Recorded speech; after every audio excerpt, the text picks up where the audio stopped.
يا دكتور انا بصحى من النوم الصبح مش قادر افتح بقي، وبيشاور لي كده الفك مش قادر افتحه، بجز مش قادر خالص ان انا افتح بقي وافضل اعمل حركه كده عشان افتح بقي.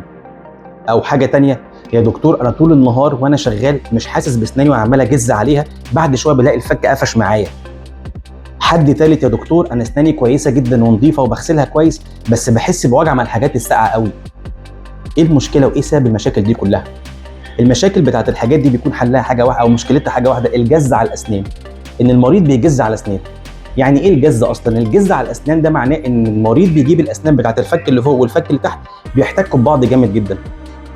حركه لا اراديه او مش لا اراديه، هي اراديه بالمريض بس هو مش مركز فيها. هي مشكلتها انها حاجه نفسيه وعصبيه، هي ما فيهاش مشكله قوي للمريض، مش حاجه كبيره، ولكن مشكلتها والضرر بتاعها في الاسنان. بتاثر على الاسنان. بتعمل ايه في الاسنان؟ انت مثلا لما يجي المريض يجز سواء هو صاحي او هو نايم، وهو نايم بالذات الجز على الاسنان ده بيعمل يعني تآكل في طبقه المينا نفسها، اللي هي الطبقه الاولانيه في الاسنان، اللي هي ما بتحسش بالسخن وبالساقع. تمام؟ الطبقه دي لما تتآكل هي ليها سمك معين، بيبدا المريض يحس بالساقع قوي، لان الطبقه بدل ما ليها سمك معين بيقل، فيبدا يكشف الطبقه اللي تحتها. فلما نكشف عليه بنلاقي السنان نفسها كلها سليمه جدا بس في تآكل جامد. حتى الضروس بنلاقي اكنها فيها حفر، بنلاقي فيها اكنها حفر من كتر ما هي متاكله.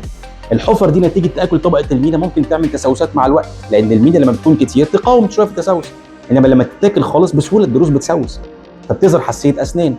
الحاجه الثانيه ان المريض نفسه عضلات الفك بتكون قافشه، مش قادر، زي ما انت تمشي على رجليك كتير وفجاه تلاقي السمان راحت قافشه معاك. تصحى من النوم على عضله شد عضلي في رجليك، او انت بتعوم وجالك شد عضلي في رجليك، نفس الفكره. انت بتجز على اسنانك جامد جدا، فالجز على الاسنان ده ممكن يعمل لك ايه؟ يعني تنشنه او زي اكنه شد عضلي في عضلات الفك، مش قادر تفتح بقك، مش قادر تحركه.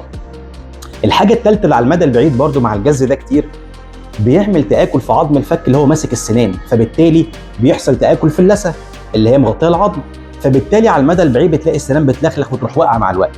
فدي مشاكل الجز نفسه. طب ايه حلوله؟ الجز على الاسنان ده هو بيحصل وانت نايم او انت صاحي، وهو نايم اكتر ومشاكله اكتر. عشان تحل الموضوع ده من جذوره انت محتاج تروح لدكتور نفسيه وعصبيه. وانا ما انصحكش بده، لان هي الجز نتيجه توتر عصبي، اكتئاب، تركيز، استرس احنا عايشين فيه يوميا، وطبيعي احنا كلنا عايشين في ستريس اصلا كل يوم، في ضغوط الحياه ومشاكل الحياه، فطبيعي انت مش هتبطل التوتر ده. ده انا نفسي متوتر وانا بكلمكم. فهو الموضوع بالنسبه لي مش يحتاج نفسيه وعصبيه، يعني وفر فلوس النفسيه والعصبيه ادفعها مصاريف مدارس مثلا، اهو ده كفيل لوحده يجيب لك توتر لوحده من غير اي سبب. فانا شايف ان النفسيه والعصبيه مالهاش لازمه، احنا نعالج الجزء اللي يهمنا احنا في السنان حفاظا عليه، انما عشان تعالج من جذوره انك هتشيل السبب الرئيسي، اكتئاب بقى، توتر، ضغط نفسي، فمالوش لازمه ده. انما الاسنان فكرتها ايه؟ انا مش عايز يحصل تاكل في الاسنان، فببتدي مثلا المريض لما يكون الموضوع شادد معاه شويه بكتب له بسط عضلات يهدي العضلات شويه وتنشنه العضلات. الموضوع لو زاد اكتر بكتب له مضاد للالتهاب.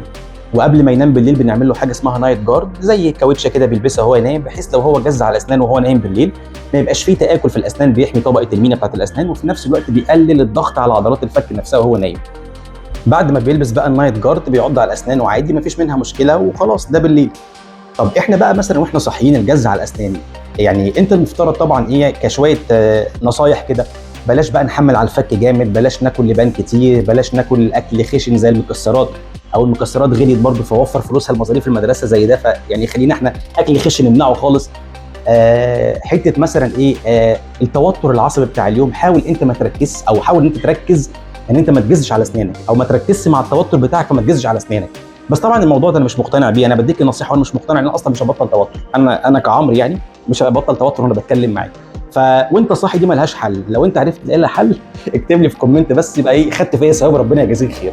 ودي كل النصائح اللي بقولها في جز الاسنان هي نتيجتها توتر عصبي، وربنا يكفينا شر التوتر ده. شكرا، سلام عليكم.